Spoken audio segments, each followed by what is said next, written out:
Hey everyone, I'm super hyped to be here with two superstars to announce the first show where Colby and Seedphrase are discussing their new merch Seedphrase drop collection. Uh really excited to have them here. Really excited to feature them on this show. And let's get right into it. So, Colby, Danny, how was Swarovski last night? I'm sure I mispronounced it.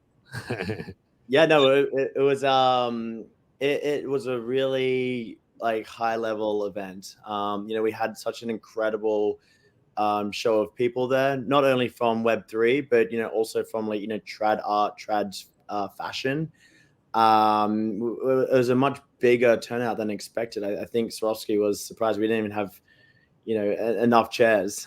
People were crowded into the space, which was fantastic to see. And I think it's a testament to what Colby has built. It's like a bridge between the two worlds, and that's what I'm so excited about. It's like be able to like see these worlds collide, and like we need more of that in this space. Yeah, I'm still giddy. It was such a phenomenal event. Everyone showed up. For anyone who is local, you understand that it's the UN right now in New York. So I was convinced that we would have 50% drop off. Yeah. And Swarovski said they've never had a higher attended event ever, especially at that store. There were 50 people that couldn't even sit. There was standing room at the back. It was just, the space was so alive. It was so activated with every single category, whether it be, like Danny was saying, Web3, fashion, art. And it was amazing how excited everyone was. The product looked insane. And it was such a successful evening. I'm so excited. It was such a great sort of like kickoff to the next week. And it was such as like a great setting as well. Like it was such a beautiful, it's the flagship store of Swarovski, New York. It was stunning. We had multiple people fly in for it as well. Yeah, again, like it's just like such a testament to what we've collaborated on. Yeah, this store opened a year ago for their Skims collab. So Swarovski did a Skims collaboration a year ago, and that was the store opening. And actually, the event was meant to be on the second floor where we held our event last night. And like the marble wasn't there in time or something. The floor wasn't done yet. So they activated the first floor of the flagship, and then they had a party upstairs in the building next door. But yeah, the opening of that store was to align with the Skims collaboration they did last, I think it was October or November.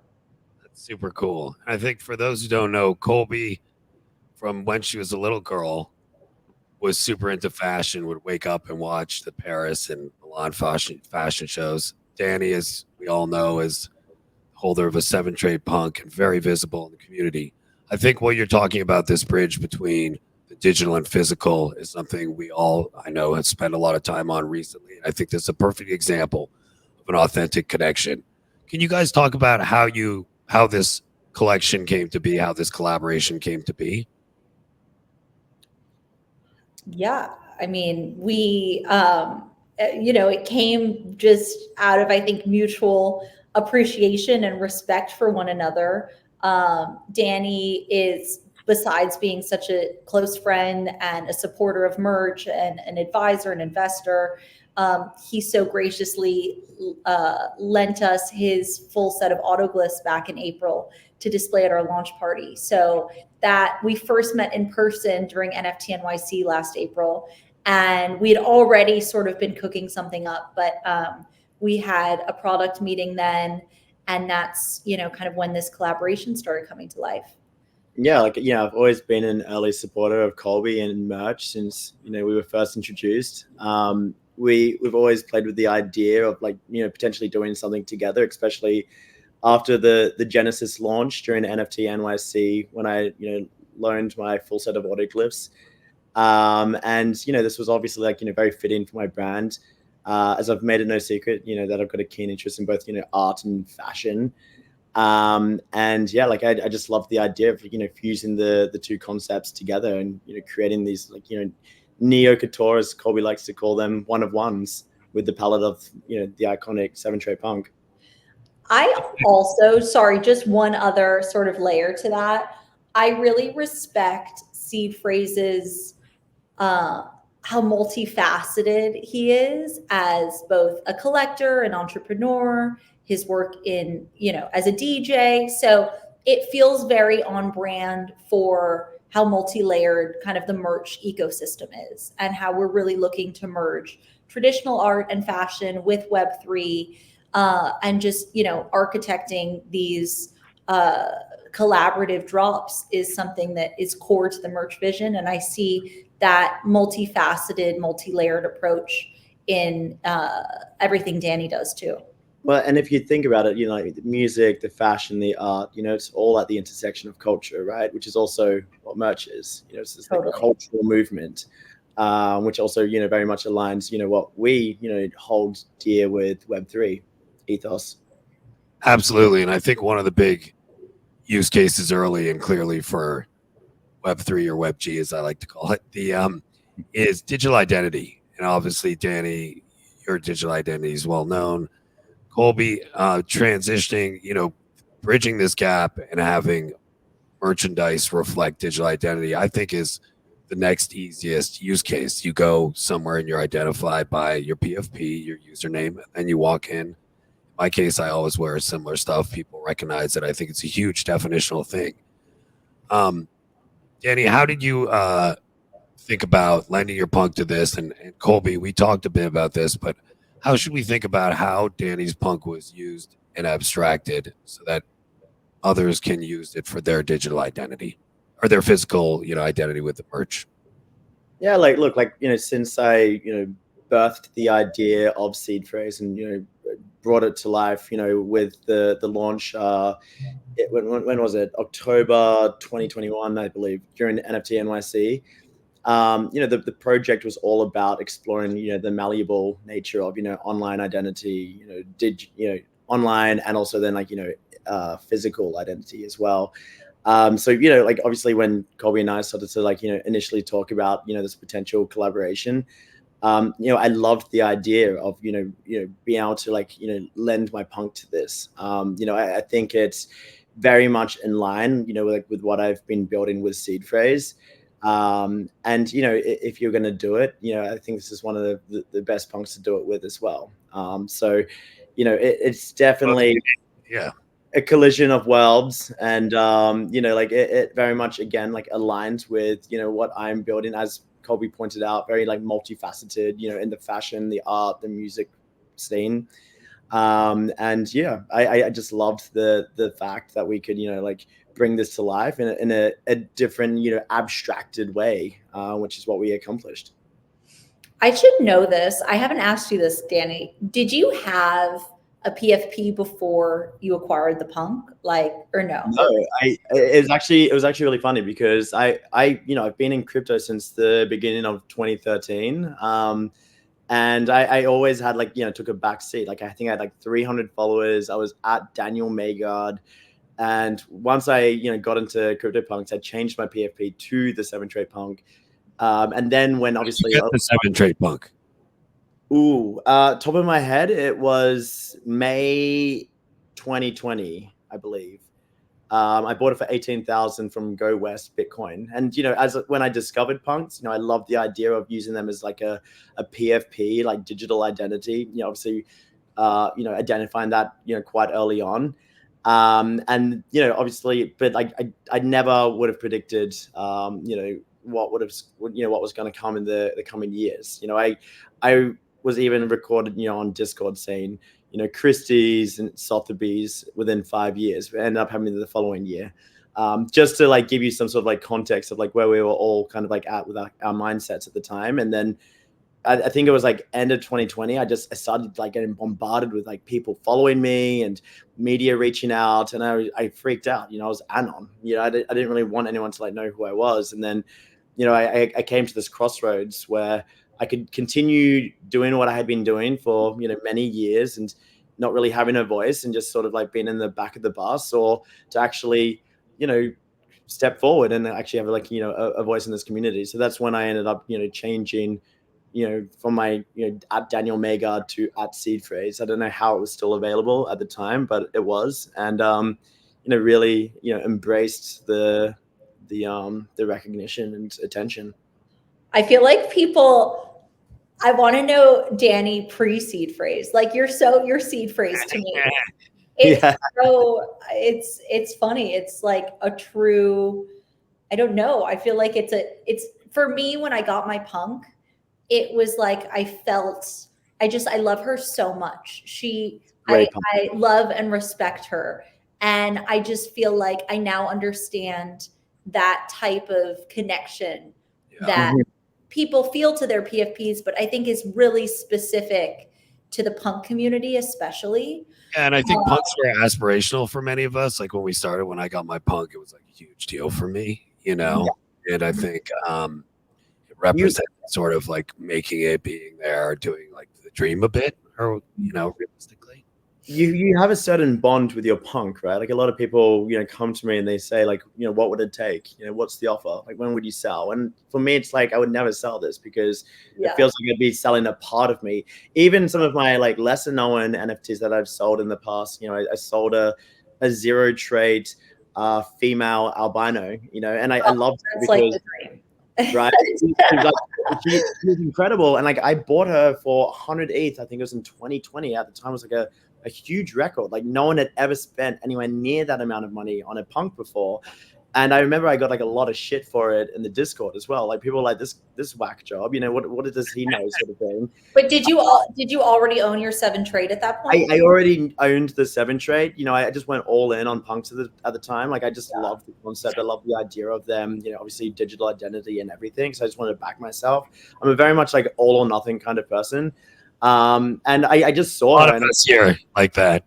Yeah, and I saw her and I was like, I need this punk. She's so unique. And then I wouldn't say I regrettably sold her, but like when I did sell her, like I felt like a little bit of like, I was like, it was nice to like obviously make a profit, but at the same time I was like, ooh, like that kind of hurt, you know, because she's no longer my punk. And I can imagine, you know, everyone feels the same way as well.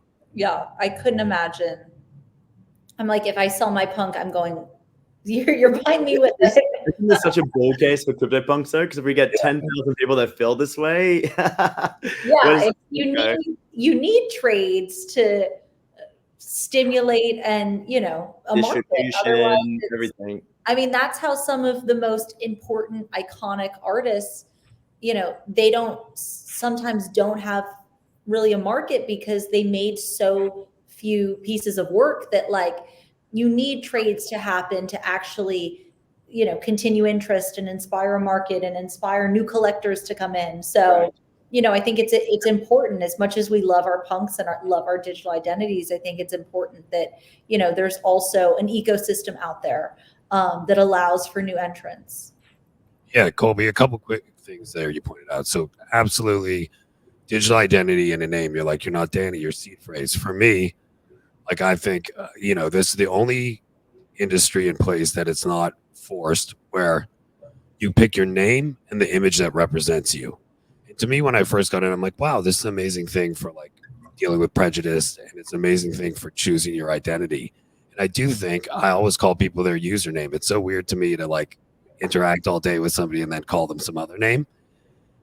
Colby, let's talk about the collection and tying personal brand and identity, both you and Danny. I think you have an incredible history, which we won't review, but for those who don't know, you know, one of the things I always find in super successful artists and people is that they sort of have to do what they're doing.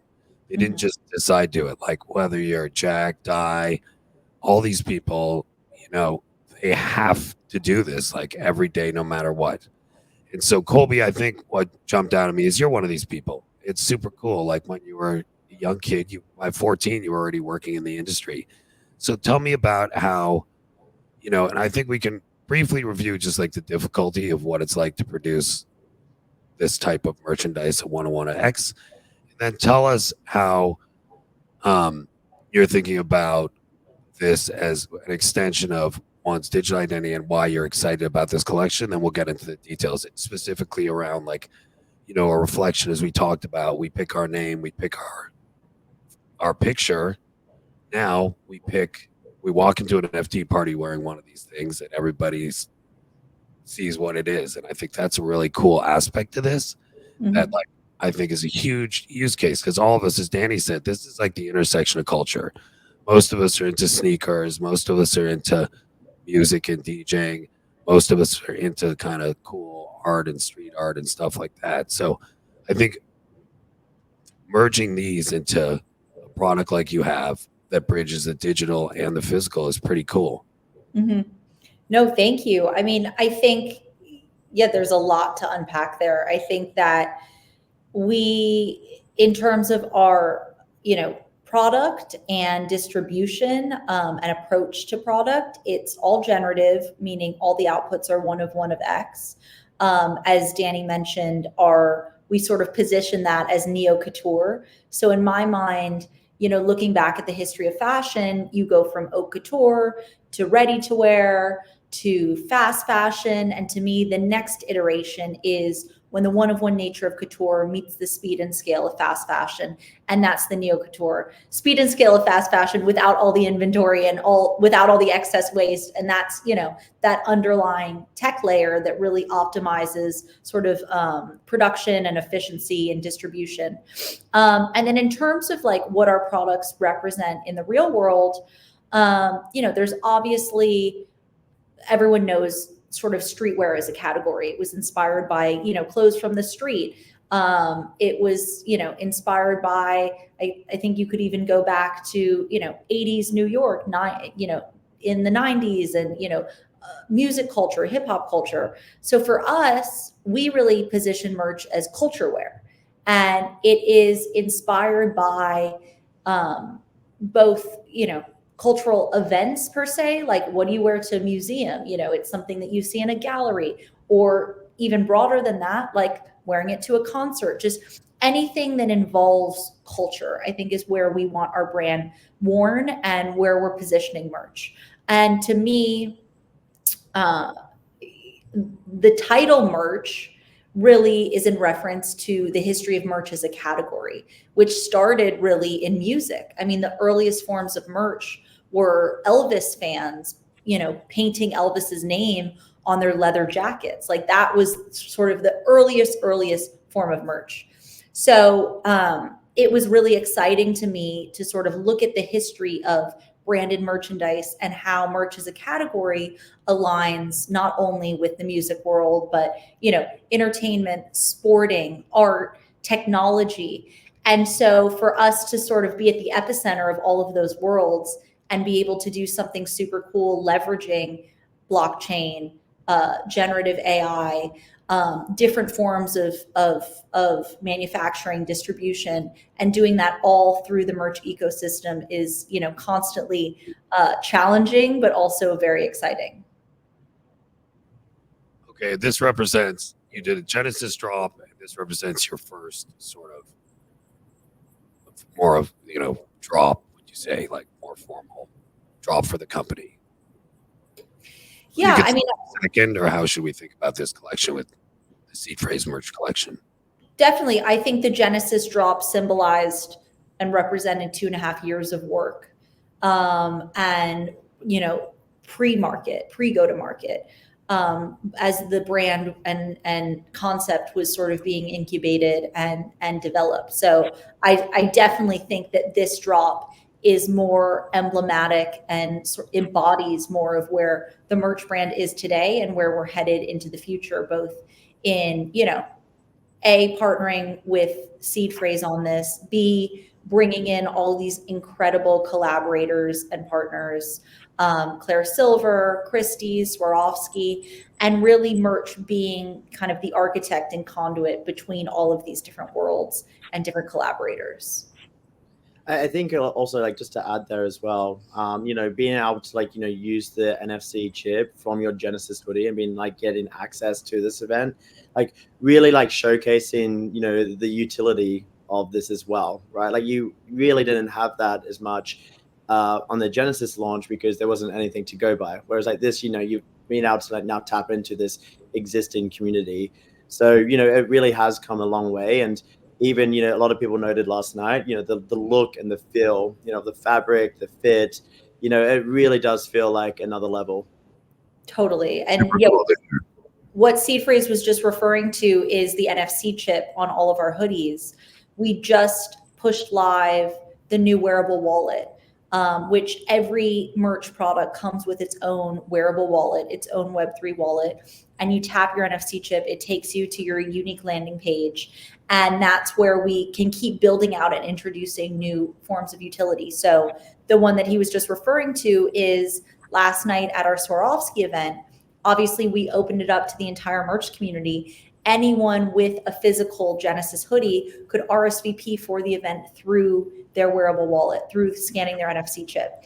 And honestly, I was hoping that we would have a number of people who took advantage of that opportunity, but I was cautiously optimistic because obviously it's such a new behavior to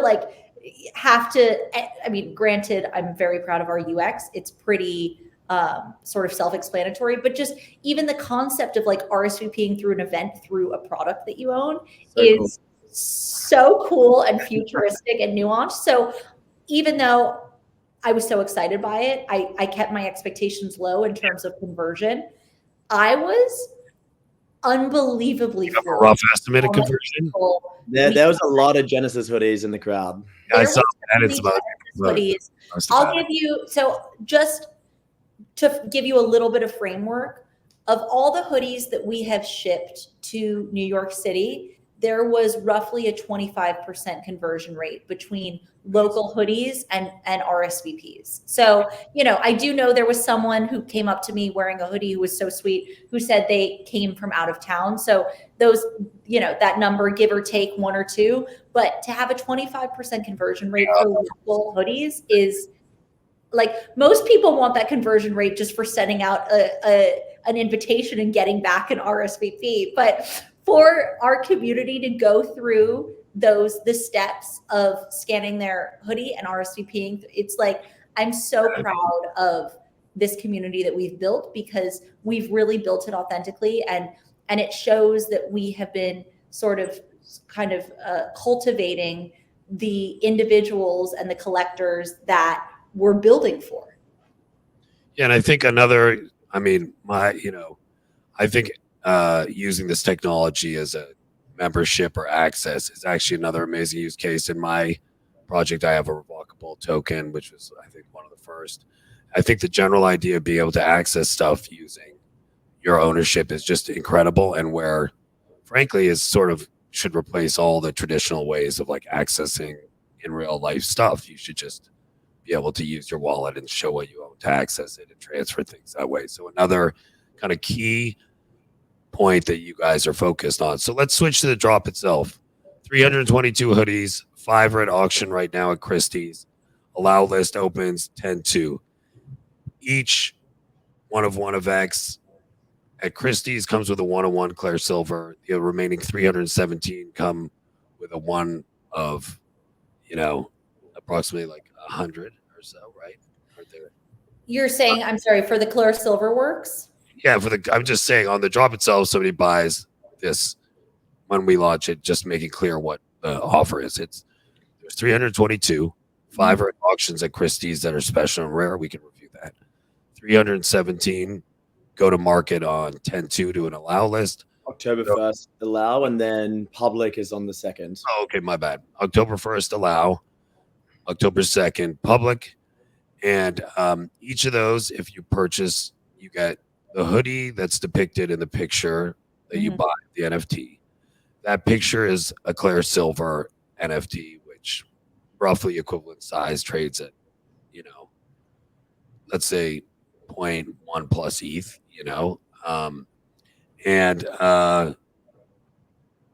so you've allowed listed several communities. Let's review the 5 at auctions right now. Christie's looks like a very big and positive reaction so far. Last time I checked, the top one was going for almost 8 G's. So let's talk about the Christie's 5, the remainder, price point, how do people should think about, you know, this, and what are the main reasons they should jump to buy it? I mean, so many. I think that that's what I want to hear. That's why we want to. Let's tell them, baby. Tell them. I look, there's the quality of the physical alone, which is a luxury level, but of the highest tier in terms of luxury quality of the physical. You can share about that, like, hey, it's the same quality as XYZ. You should think about it this way for the dummies like me.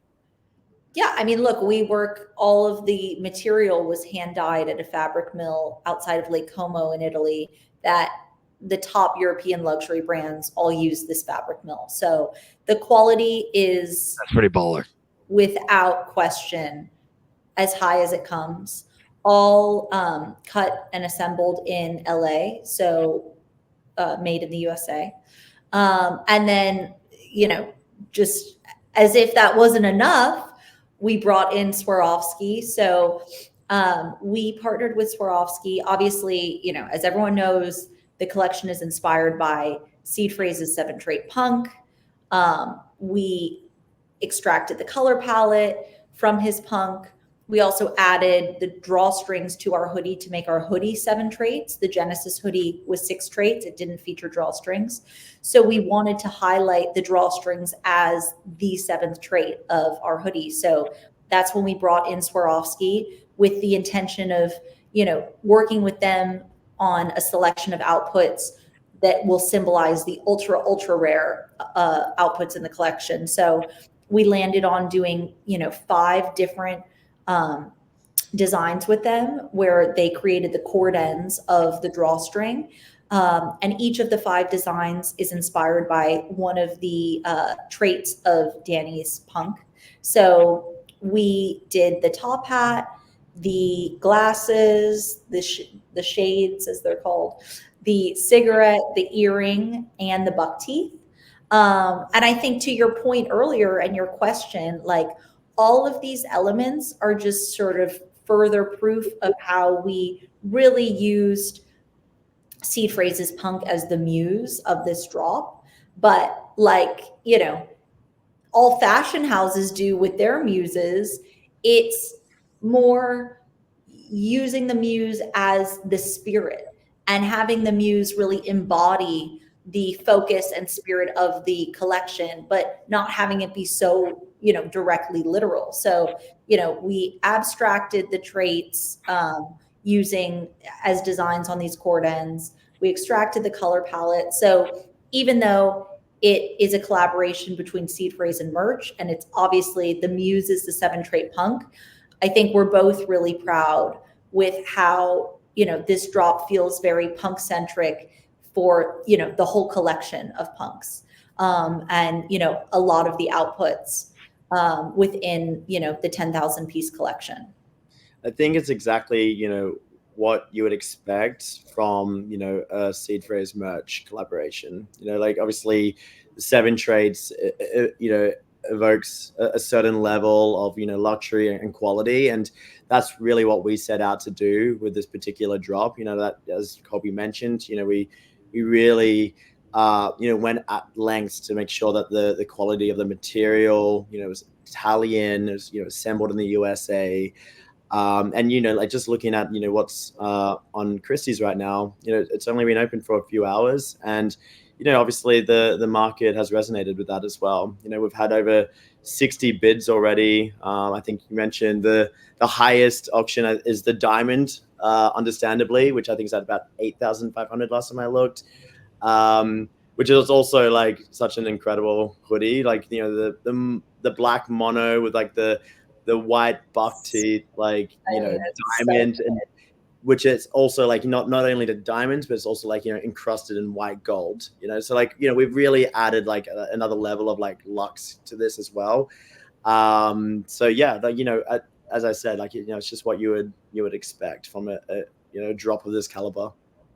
So the 5 that are Christie's are unique and special and in a different price range. The 317 that go live 10/1. what's the expected price point, and what's the difference between the 5? They don't have the. Well, I would argue that, I mean, they're all unique and special because they are all one of one. I think the approach that we took to the Christie sale was just directly related to feedback we got after the Genesis drop from collectors, which were, you know, saying that they would have paid a significant price premium to be guaranteed a cashmere, which symbolized the ultra rare drops in the Genesis collection. So, you know, taking in that feedback, we approached Christie's and partnered with Christie's on this drop. So we enabled collectors, you know, whoever wants to, if someone wants the diamond one, it's like, then it goes to the highest bidder. So it's really satisfying kind of those two sides of the equation with how collectors like to engage in drops. They have the ability to get some of the rarest outputs through Christie's, and then they also have the ability to really tap into that gamified nature of an NFT mint. And just, I think one really important point of distinction just in terms of the outputs that are in the main mint, the 317. So we worked with Swarovski on 22 sets of cord ends. So 5 of them are at Christie's, and then there's 17 additional ones in the public mint. So not only do you have the opportunity to get, there's 1 diamond one in the public mint, but then there's also 16 crystal output. So, you know, there's different layers of value as well. Either you end up with a one of one hoodie that has, you know, a more traditional cord end, which are also amazing, or you get a crystal one, or you can get the diamond one. I think like the great thing about like the, you know, this mechanic is, you know, if you do want like guaranteed Swarovski, if you do want a guaranteed clear silver one of one, like you would bid on the Christie's. You know, if you want to try your luck and, you know, you want to try to go for the diamond and the, you know, the public mint, you know, there's one in there as well. You know, it can be always seen. It's just a random reveal. Yeah, exactly. It's almost like a lottery, right? So like, you know, like there is a chance, there's a, you know, 1 in 317 chance of getting the diamond. And then there's a much higher shot of getting, you know, Swarovski crystal. So, you know, it just depends, you know, on like the collector. You know, some collectors, you know, they might see a hoodie that they really love and maybe they really want to get that Claire one of one, which is, you know, in itself very valuable. You know, Claire is a very established AI artist. So, you know, there's a lot of value there as well. Absolutely. But, you know, for, you know, the everyday collector who, you know, doesn't care as much for that, you know, they can still participate in the public mint and, you know, have a shot still of, you know, getting Swarovski. And they get the Claire. And they also get it Claire as well. Yeah, I was trying to like, you know, so what's the official price and then for the drop allow list in public? Are you not sharing that yet? Well, I will say the allow list price $10,000 to buy a hoodie. I'm like, I think the regular collection is going to be premium, but it's still affordable. Correct. Yeah, the mint price is below all of the current bids that are at Christie's. There's also there's an allow list price that will be slightly discounted, and then a public mint price. And then, so are you willing to reveal like, is it over 1,000, under 1,000?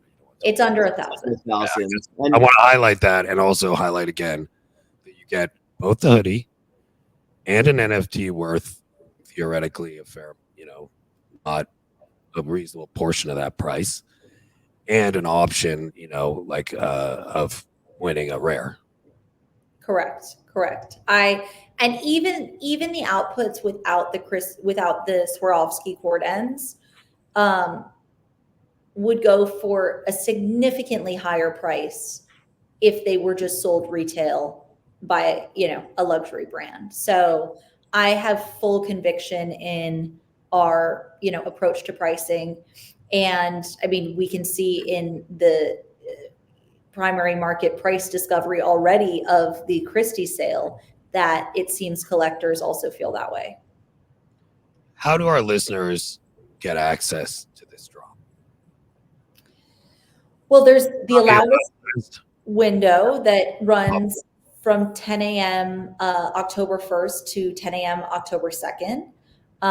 which will include the punk community. It includes Claire Silver corpo reel holders. It includes merch post-claim Genesis holders, so collectors of our Genesis collection who have claimed their physicals. And it also includes a handful of wallets of, raffle winners and various other ones that we've collected over the past few months. Pardon me? I have my wallet recently operate under as Mr. El Wapo.eth. I joked that between me, Jack, and Di, but I was saying hopefully Mr. El Wapo.eth is on that list. Of course. Because we can add you onto that easily. Yeah. And then, also the Christie sale obviously it's open for bidding right now. So the bids are in USD. However, you have the opportunity to pay in either ETH or USD if you win the lots. So they accept either currency. And then the public mint opens at 11 a.m. Eastern, October 2nd, right after the Christie's sale and the allow list mint close. And are you willing to share any details of what portion of the mint will be dedicated public versus allow list? We're not sharing those details yet. I know. I've been drilling you. I'm drilling you. Okay, yeah, and I think for our listeners, I want to make sure everybody who's listening understands if they're interested. Obviously, the allow list looks like theoretically quite a large number, and so I'm sure some of you are like, that feels hard, but I think Colby and Danny and the team really are thinking through to make sure that they balance everything. So, what was the most difficult thing about this drop? What was the hardest for you both? And then what was the most fun? I mean, I think it was all fun. Danny, dealing with Danny was a nightmare. I honestly, Colby was the most difficult part. I enjoyed the entire process. Seriously, I thought it was so fun. Actually designing the hoodies themselves. It wasn't more until halfway through or more recently in the process that suddenly Swarovski got involved as well, which just made things even a lot more exciting. And then obviously the Christie's and then Claire Silver came in. It was a really fun process, and even the back and forth on the hoodie design, the materials, what are they conceptualizing them, what are they going to look like, we need deciding on adding a 7th trait, with the cords, and then getting Swarovski involved in the cords. It's just been a really fun and enjoyable time. Obviously, with is there anything you guys butted heads on? People always like to hear about that. Obviously, you're old friends. Nothing at all. Pretty impressive, man. I'm also very cool, calm, and collected guy as well. So it does take quite a bit for me to butt heads over something. But there was never really any reason to do that. I think Colby and I were so aligned and were so much on the same page with everything, and it just made for the whole process to go that much more smoothly.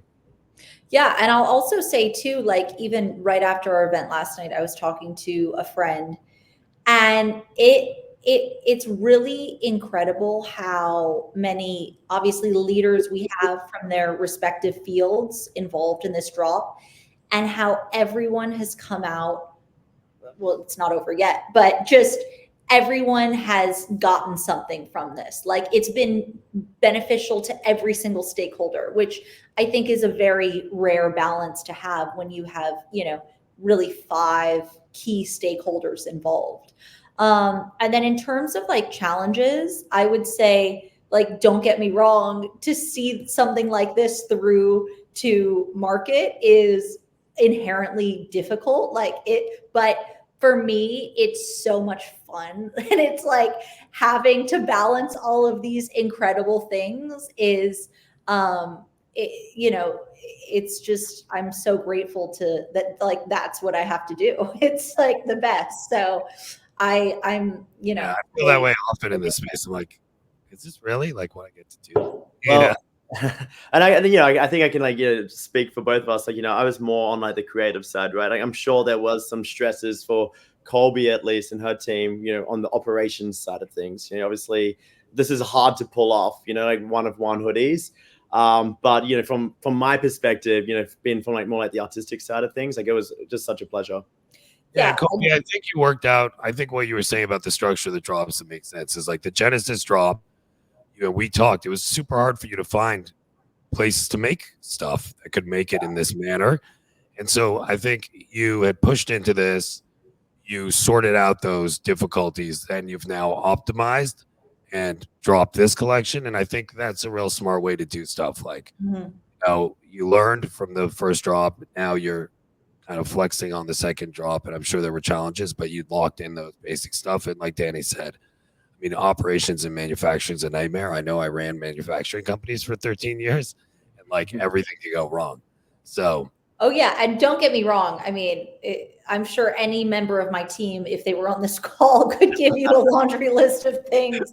I have an incredible team who, is really good at shielding me from the frustration that they probably face on a daily basis with me giving them deadlines and new ideas and changing things. But, in the end, it's always to better the final product. And I think we all understand that as that collective sort of effort is, we're all in it for the same reason. And so we want the best possible outcome. What's next for merch? Well, believe me, especially after the high of last night, I was just thinking to myself, like, what can we do next? Like, where do we go from here? It's an exciting challenge. It's an exciting challenge. I mean, look, I thought the same thing after the Genesis drop. I was like, we sold out 960 one-of-one hoodies in 3.5 days. Like, how can we ever do that again or do something at that level? And I mean, we have done it, tenfold with this. So I'm also excited. Are you going to move into other areas? How should we think about the future in terms of what offerings you're going to do? Are you going to extend into other parts of the culture? And generally thinking positioning on price point, is this where generally you're going to we should think of you relative, or is there anything you can share on that too? Well, I think something that I'm always doing is trying to think about translating elements of traditional fashion into the Web3 space, as we did with our receipt token, which, we commissioned Die with the Most Likes to do a receipt token, as we've done with all aspects of the drop. So it's, for me, the next phase is really trying to think about more elements of traditional fashion that we can merchify. One obviously being, a product hierarchy. Like, we have our neo couture, which is the top of our product pyramid, but it's like, how do we build out a proper product hierarchy? But how do we do it in the most authentic way to merch? So, that's a fun and exciting challenge. Amazing. Anything we didn't touch on today that you'd like to share, either of you? I know, Danny, you're looking at my hair asking how it's keep it so sexy. Wait, my hair or your? I was joking. My hair. My lack thereof. What product do you use for your beard? You know what? I love using oils and all the lotions and stuff. Oils are the best. Yeah, it's not any other, Unfortunately, I can't grow such a beard like yours. Well, I can't grow hair like yours, so yeah, there we go. We'll exchange notes. But what a pleasure. So if there's nothing else to share, I just want to say what a joy it is to have you on. Watch the Christie's auctions, October 1st allow list. Get involved. Thank you, Danny. Thank you, Colby. What a pleasure and hype to have you. Thank you so much. Thank you so much for having us. Thank you. Thank you.